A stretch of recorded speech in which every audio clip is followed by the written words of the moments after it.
Well, thank you very much for inviting me here tonight to present the results of the 2017 audit, getting ahead of myself here. It is that time of year again where we've completed the audit and we'll be filing within the next week or so, well in advance of the deadline.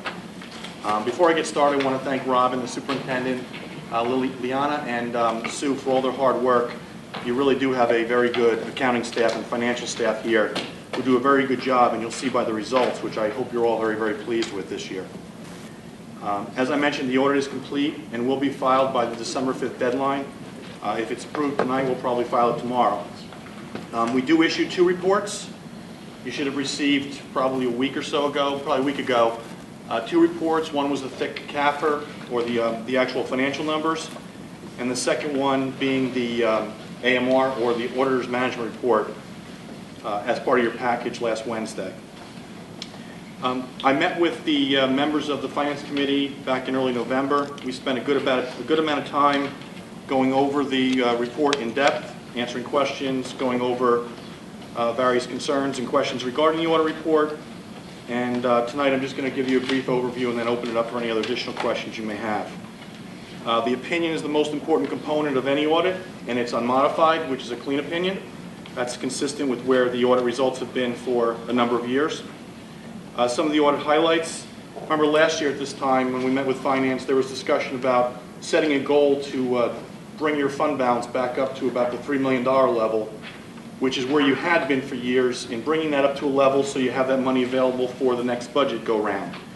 I'm happy to report that at the end of the 2017 fiscal year, that amount equates to about $3.4 million, which will be used as your fund balance starting point in your 18-19 budget that you probably already started working on that.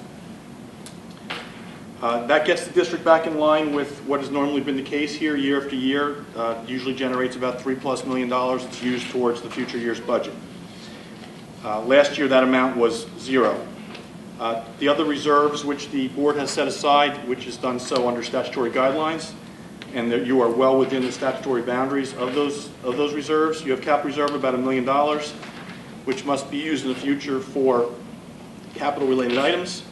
And you also have an emergency reserve of about $260,000 set aside for any types of emergencies, which really is insurance increases is the main one that's really set aside for.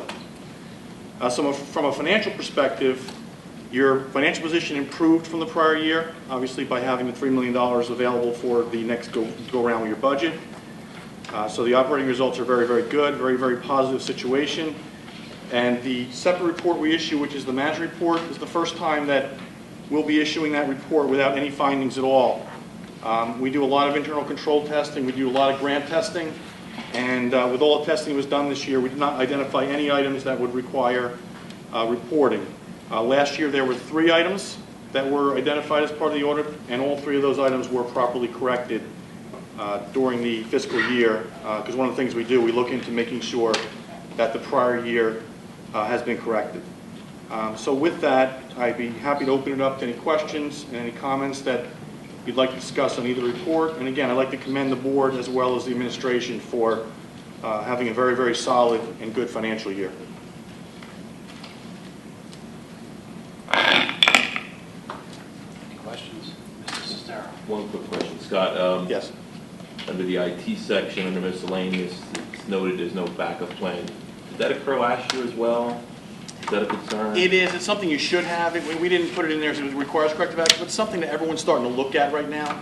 That, cybersecurity are also becoming big issues, so it's something you should have in place.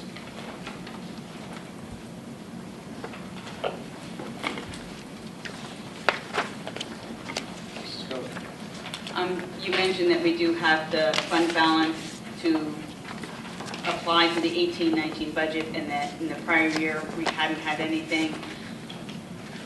In your experience with different districts, the financially solid districts do something similar that we do, where we apply the excess fund balance to the upcoming budget and not the current budget, correct? The majority of districts that I audit do that, yes.